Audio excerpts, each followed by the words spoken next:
Hi, this is Shari Palmatier with Coach Shari, New Habits, New Life. This video is a summary of the content posted for the week of October 29th, 2018. I hope you like it. And if you'd like to see more, then you can find it on www.coachshari.com. And if you like it, feel free to subscribe to my YouTube channel, like me on Facebook, follow me on LinkedIn, and follow me on Instagram. So today we're going to be reviewing the Tuesday tip, which is a quick at-home test for food sensitivity. Then I will go through the Wednesday blog, which is 3 ways to recover from your Halloween hangover. And finally, I'm going to go through the content of the video posted on LinkedIn of 3 ways to avoid eating office candy. It's a busy week, huh? So let's dive right into the Tuesday tip, which is about food sensitivity. It is not uncommon for people to have food sensitivities. It is uncommon if all of a sudden you have a lot of them. Then you may want to consider if you have a leaky gut, and you might want to consult a nutrition coach like Coach Shari, or another professional to help you determine, based on what you are eating today, how that is affecting your digestive system. Anyway, in the 1950s, Dr. Coca invented this quick at-home test for food sensitivities. Now, I am not a doctor, and I am not saying that this is the be-all and end-all food sensitivity test. This is something that you can do at home that can give you an idea if, in fact, your body is sensitive to a food. And then if you find that you're sensitive, a good idea is to eliminate eating that food for at least a month, and then adding it into your diet a little bit at a time to see if in fact you're still sensitive. So here it is, easy to do. By the way, you can Google Dr. Coca's methodology because there are more intensive ways of implementing it. This is just a quick at-home way. So what you do before you eat is take your resting heart rate, your resting pulse. I use a heart rate monitor because it's just easier for me, and I have one. But you can take your pulse for 15 seconds, and then you multiply that times 4. Write the number down. Then have your meal. At the end of the meal, set your timer for 45 minutes and retake your pulse again. Again, you take your pulse for 15 seconds, multiply that number times 4. If you have a marked increase, then there's a good chance you're sensitive to the food. Now, what's really important for me to articulate is the difference between a food allergy and a food sensitivity.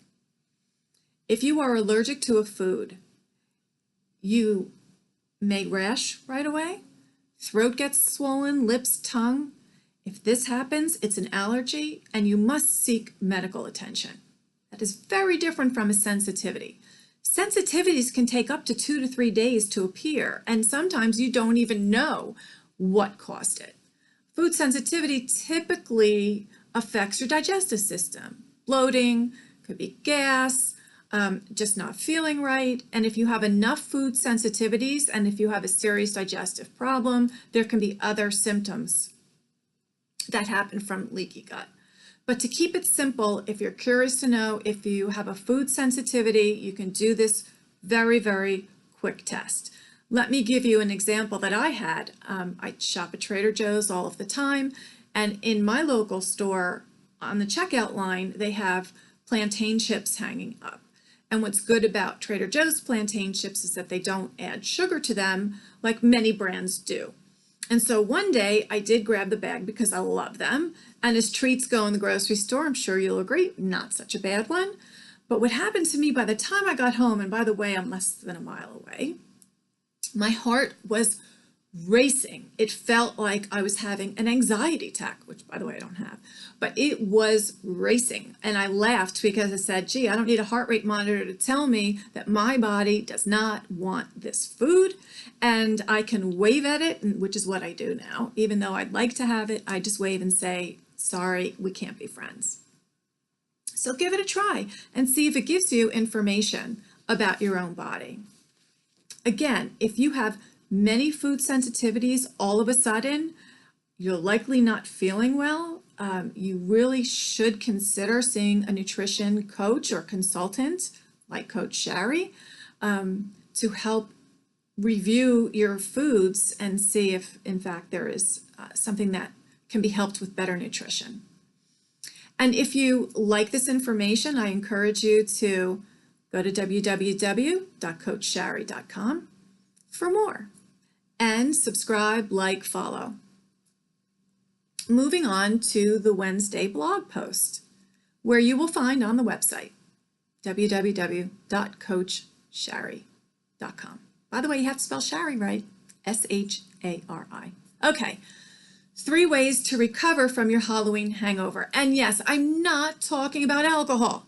I'm talking about the sugar hangover. So for Halloween, if you have enjoyed every piece of candy that came your way, and we know you can't be responsible for what happens from hand to mouth, it just goes. I hope you enjoyed it. And I really hope that at the end of your splurge, you took care of your teeth with a good brushing and flossing, because they really didn't deserve to have this influx of sugar on them. So take care of those teeth. So the day after, number 1, you need to deal with the sugar coma, because while sugar may cause you to get very excited and awake, what happens after is the downslide. And typically, or I would guess, you had a really good night's sleep because of the sugar coma. Now you're going to wake up and say, I want my coffee because I need to get on with my day. And my suggestion is, perhaps while you're making that coffee, throw down 2 8-ounce glasses of water with lemon, because this will begin the detox process. It's good for your liver, and it's good for your digestive system to drink the water first. By the way, we do know caffeine is dehydrating, so drinking water is really, really important. The second thing to help you recover from your Halloween hangover is to drink water all day. So what will that do? It will help you to flush your system out. Yes, you will be going to the bathroom more, but you know what I say, this is a good thing. First of all, because your body needs to move, so at least you're getting up and walking to the restroom. It's a good brain break from your day. It's great from your body. The ticket, though, is if you work in an office and there's leftover candy, keep your blinders on and stay away from the leftovers. The third tip to help you recover from your Halloween hangover is to exercise. If you exercise regularly already and you enjoyed some indulgence on Halloween, then if you can, increase your cardio today.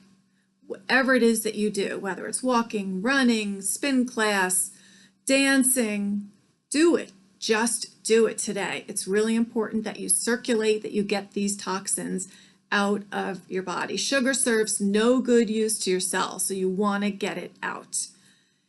If you don't exercise, if the most exercise that you are getting is thinking about it, consider beginning November 1st instead of waiting for January 1st, because this is a good habit to begin now, even if you're not ready to change your diet.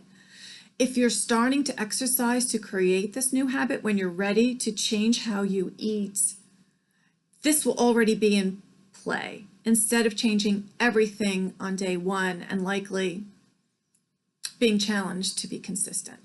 So try to not let Halloween begin a full-blown self-defeating binge. Let it be contained and move on. Take a positive new route for yourself. And whether it's going to a gym, putting sneakers on and taking a walk outside, start slowly, but start.